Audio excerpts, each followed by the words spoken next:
Here is a beautiful image of Alex Gleason's 1892 New Standard Map of the World that was on projection at Modern College in Blackheath, England. It states at the top of the map that it is scientifically and practically correct. The way Gleason's map significantly differs from standard maps of the world is in its representation of the poles. As you can see by comparison with a conventional world map, the primary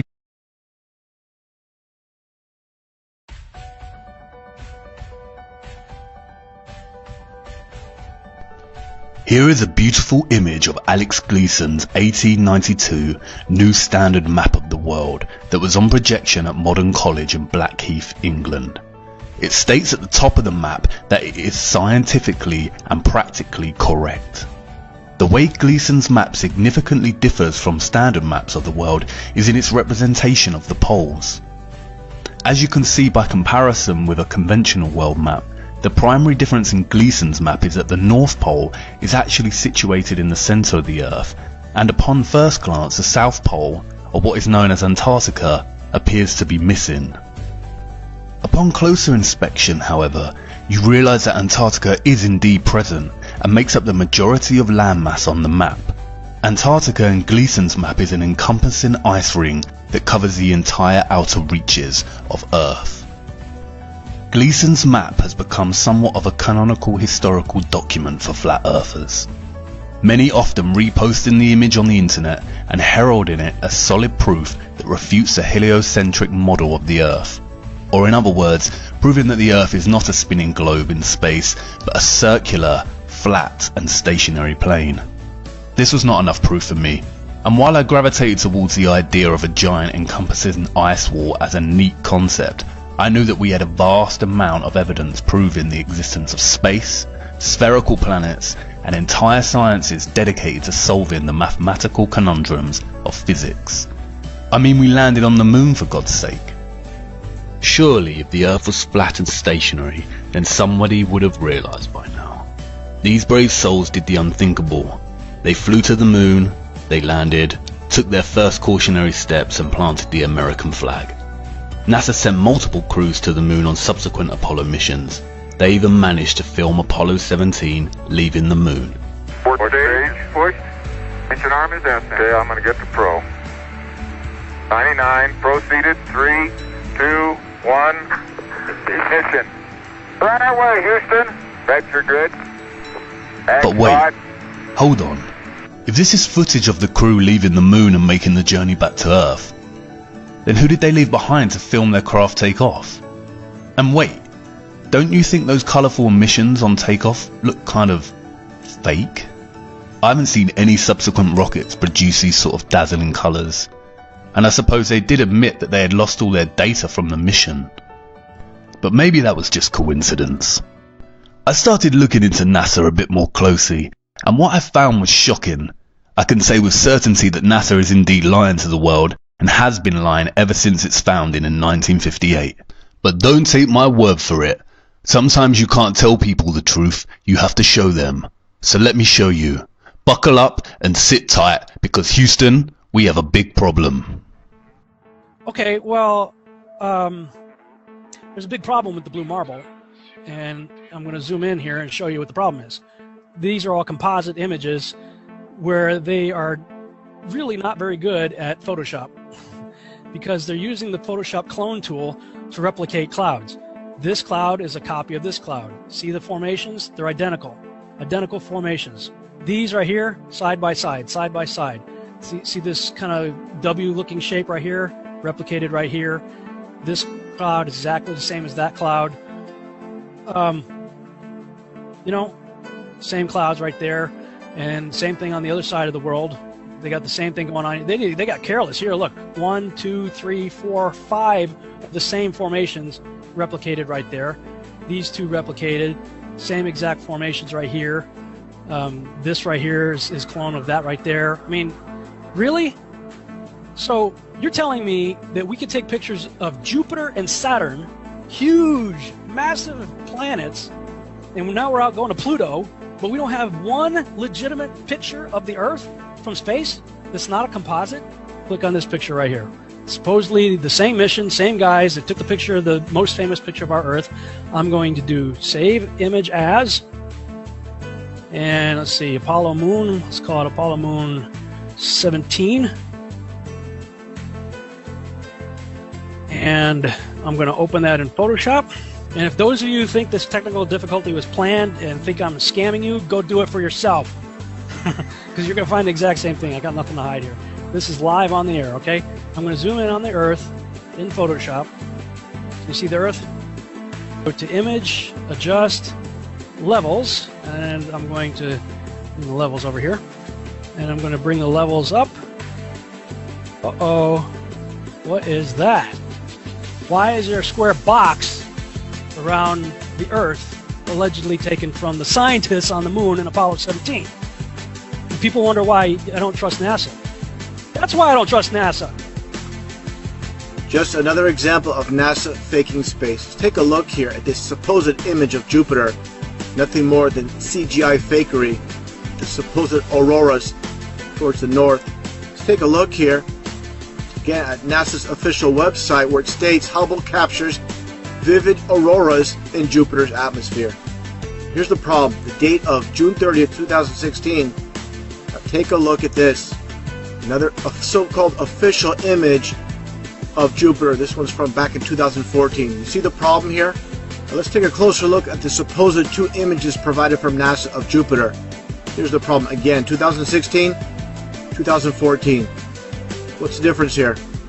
Well, the difference is they added the supposed auroras on the north, and this is nothing but a Christmas tree. Give me a break. Take a look here. I mean, all the clouds are in the same exact position. Just the 2016 image is a bit, I would say, darker. This is a bit lighter in 2014. Here's a side-by-side. People can't see what's taking place here with NASA. Nothing more than fakery. I mean, give me a break. This is a complete insult. You have a brain in your head. And you can tell it's real because it looks so fake, honestly.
It became instantly clear how they do it.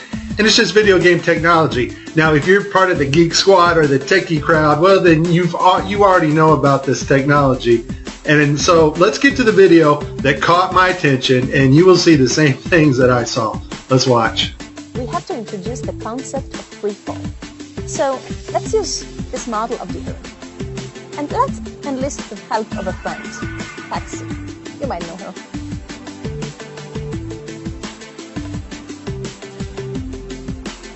So what is significant about this video is, number one, it was live to school children. Number two, we have this stuffed animal that is transitioning in on another video channel. And the actor is able to reach up and grab this doll in real 3D space and manipulate this doll with their hands. And so the only way you're going to pull that off is with one technology. And that technology is virtual reality. More importantly though, something called augmented virtual reality is taking the objects in 3D space from a virtual reality world and putting them in our world on another screen, which we can see, manipulate, and touch with virtual reality contacts or glasses. In this next segment, I'm going to show you how NASA grabs objects in 3D space, rotates them around, manipulates them. They can do this with water, with cloth, anything. And the cool thing about it is we can take what they're doing, what they're seeing with their contact virtual reality augmented lenses, and put that on a separate video layer live. Yes, live. And do it all in real time. 45 minutes straight of NASA messing up their virtual reality setup. I tried to pick some clips that were obvious and some not so obvious. Show you some of the contacts. We're going to see Tim Peake with his contacts in, but these are virtual reality contacts overlaid on the eyes so actors can interact with things in 3D space, all in real time. In this next shot, we will get to see the whole arm setup and the virtual reality glove that covers all the way down the arm and hand. This allows the software to broadcast what we see video-wise as his arm in a shirt sleeve. Okay, I have a lot of Tim Peake screw-ups, but this one here, the system glitches. The software does not track his hand properly, and Tim slips his hand underneath his other fingers, which is tightly holding onto the mic, which would be impossible. I don't think this is Tim's fault. Normally, Tim always moves his other fingers up while he slides his hand under. I just think the system didn't respond to his movements here. It's virtual reality. They're wearing augmented contact lenses so that they can interact with these 3D objects. Now in this scene, the guy on the left in the green shirt, he thinks he sees an object in 3D space that's being broadcast to him, so he grabs it and he puts it off to the side. He's looking straight ahead because he's looking at an object rotating in front of him, but the video channel is down that is supposed to show the viewers what we're supposed to see, and so we don't actually get to see the object that he is seeing. And I would just sum this up as a very terrible, bad, horrible day for NASA doing live feeds.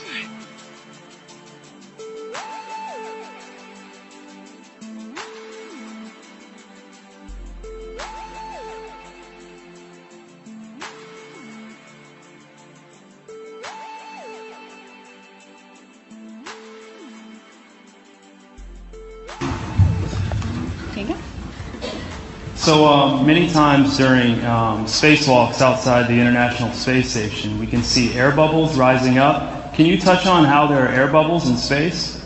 Can you be more specific? Air bubbles? So yeah, like a lot of times during the footage, the NASA footage, you can see bubbles coming up out of the helmets or kind of from underneath you. How do you explain bubbles in space?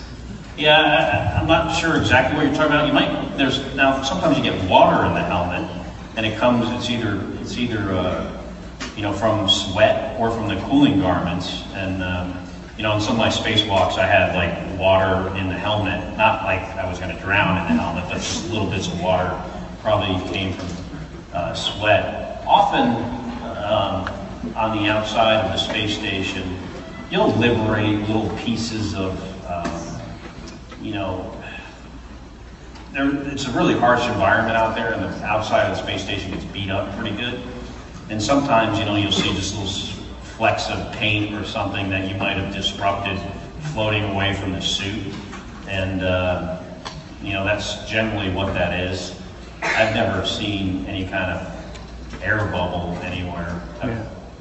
Could it be that you're filming in an underwater pool and you're not really out there?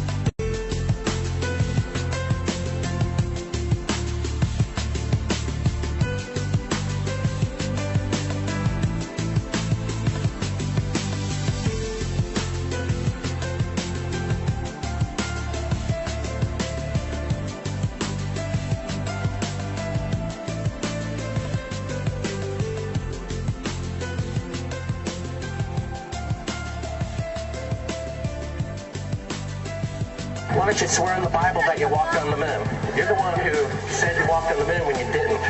Calling the kettle black, if you ever thought of it. Say that misrepresented away from me. You're a coward and a liar and a thief.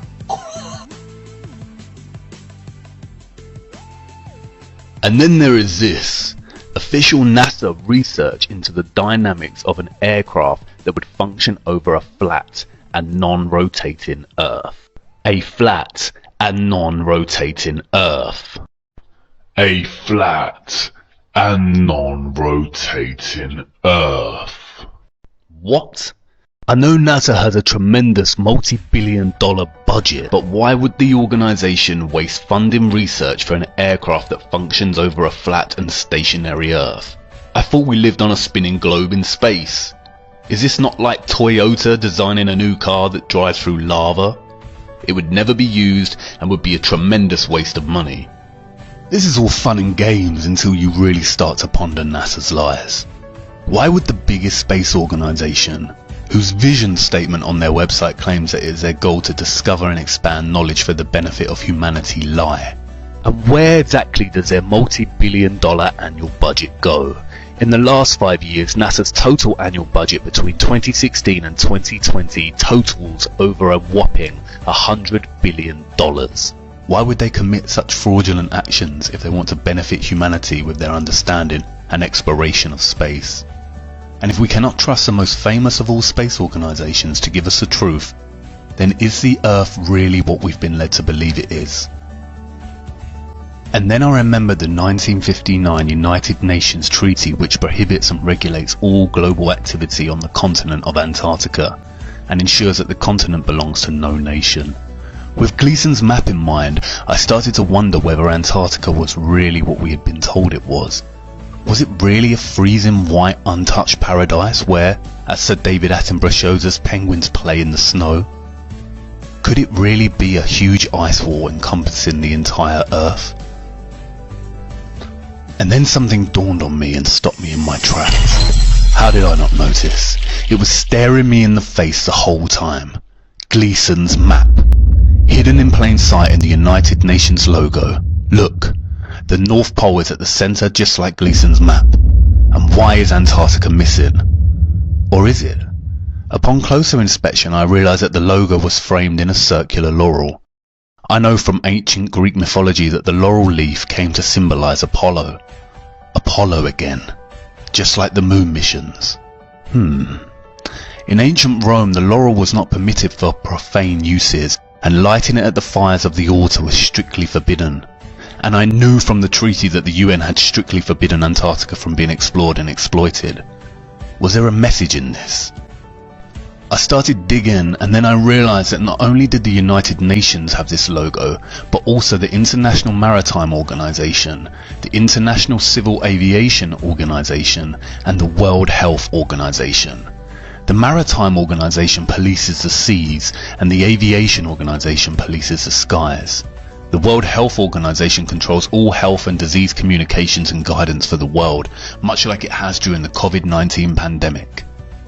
Did the UN's military really police Antarctica with the maritime and aviation, or is it just an arbitrary treaty honouring the last unspoiled place on Earth?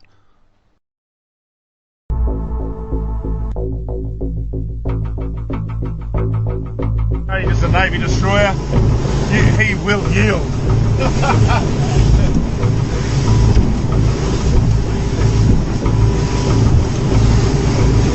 He'd be thinking, that cheeky better not cross my bow. Stop, Josh. They take it seriously. What did they say? You got to yield. You can't just fucking. They think you're going to charge them. We don't know for sure. They did say something. No, they did. They come back last call. Yeah, fucking talk to them. Actually going around. He's turning. Stop. He's turning. He is actually turning. He said about the ship yesterday. No, he is turning. Fucking hell, what have we done now? It's turning, Josh. Just sit still. He's slowed down, has he? Yeah, he's really slowed down. No doubt we were in trouble. What for? It's coming to us. It is coming to us. He's got the shits because... This is Warship Hobart, Warship Hobart, channel 16, over. 16. Yeah. Exclusion area, please report your intention. Who the fuck's that? We're heading to the shelf to go... So we're out fishing, heading out fishing. Oh, we're just heading out fishing. He's out, boys.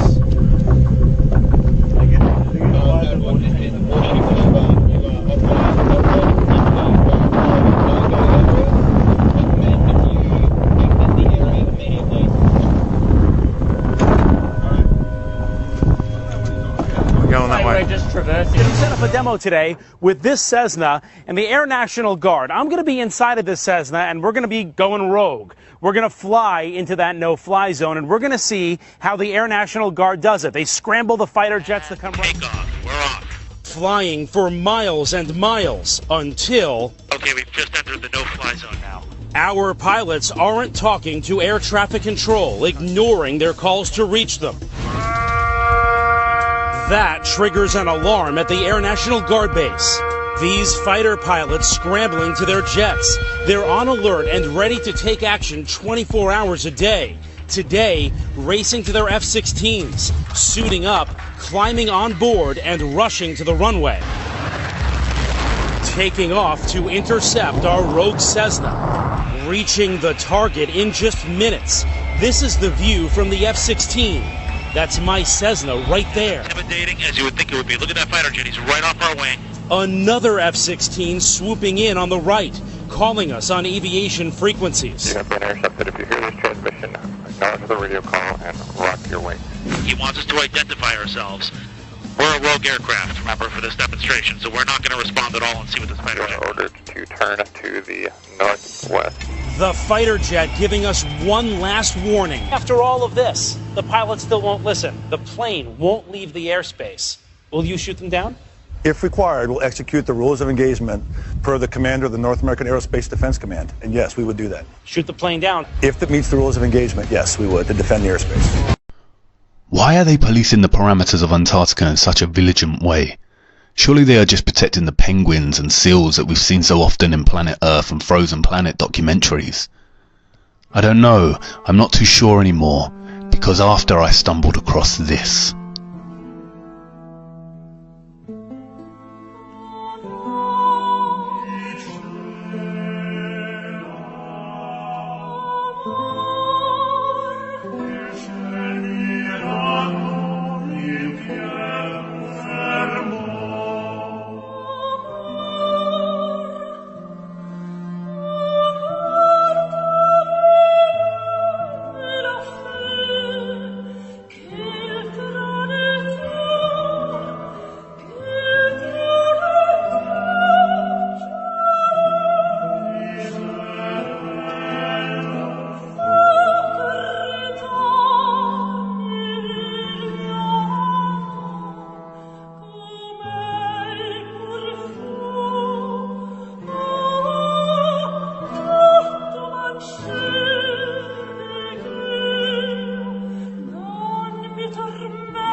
A giant ice wall, stretching for what seems to be hundreds and hundreds of miles.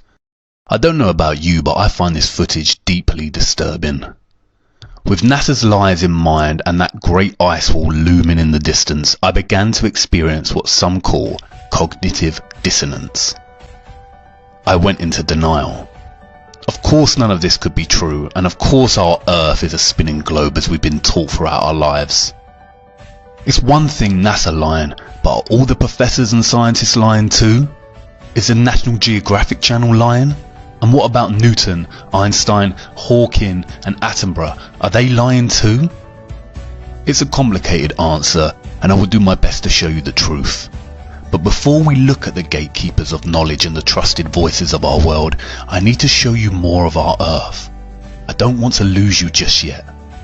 Come with me to part 3, where we will explore a few ways our Earth could work as a flat and stationary plane.